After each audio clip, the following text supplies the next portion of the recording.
Welcome to The Deep Dive. I'm Steve Marshall. And I'm Beth Fulmer. We're your hosts from the Burg, powered by FAFO Media, coming to you from our West Shore office right here in Harrisburg. And today we're digging into a pretty important piece from FAFO Media. Yeah, this article by Mustin, Hale, it looks at the really difficult time a central Pennsylvania veteran had with the VA healthcare system.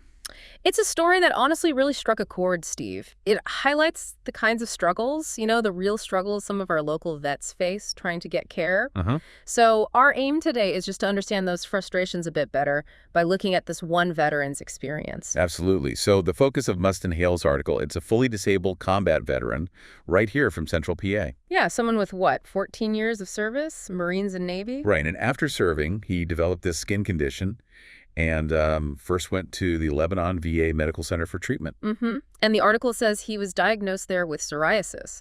The first treatments, they involve topical stuff. Including, get this, wrapping his legs in Saran wrap. Saran wrap, which, apparently didn't bring much relief. Makes you kind of wonder about that initial approach. It does. What's really interesting, though, is that this veteran, he then got care through his civilian jobs insurance. Right, and I got a different diagnosis and a prescription for Cosentyx. And the article makes a point that this treatment worked, really well, for almost 2 years. Which just shows how effective the right diagnosis and treatment can be, Definitely. The problems really started, though, when his insurance situation changed. He had to go back to the VA to try and get that same medication, the Cosentyx. And it's worth pointing out, the article mentions he lives over 50 miles from the Lebanon VA? So that adds another hurdle. Exactly. Travel, access, it all adds up. So he gets referred for community care.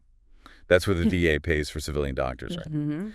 But here's where it gets, really frustrating. Despite Cosentyx having worked so well. The VA denied authorization, initially anyway, citing procedural barriers. Procedural barriers? What does that even mean when a treatment is proven effective for that specific person? It's baffling.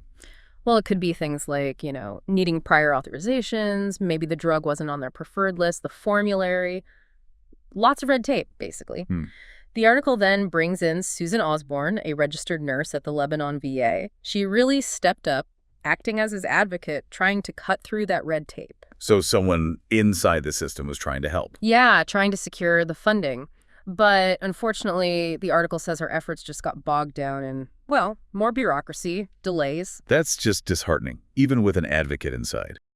And meanwhile, his community care doctor was urging the VA to approve Cosentyx. Strongly urging them, pointing out the veteran was suffering and that his history, his successful treatment seemed to be ignored. And the article says he went without this effective treatment for about 150 days. 150 days, imagine. And let's not forget the background here. This is a combat veteran. Deployed to Iraq, right, and suffered a traumatic brain injury from a grenade and RPG attack. Exactly. You put that service, that sacrifice, next to this struggle just to get necessary health care here in Central PA.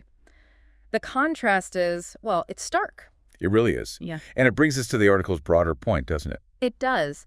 Mustin Hale suggests this isn't just, one unfortunate case. It might reflect wider issues in the VA system. Issues like potential misdiagnoses, maybe what some might see as substandard initial care, and definitely these bureaucratic roadblocks delaying treatment. Yeah, the piece really frames it as a systemic problem, and ultimately it calls for, real reform. Reform within the VA to make sure veterans get care that's responsive, compassionate, and timely, without these huge administrative fights. Exactly. So, wrapping up this deep dive on Mustin Hale's article from FAFO Media, it really paints a concerning picture for you, our listeners here in Central Pennsylvania. It shows the kind of challenges some local veterans might be up against. Bureaucratic delays, a system maybe not always prioritizing proven needs. It really does. And it leaves you with a pretty important question, doesn't it?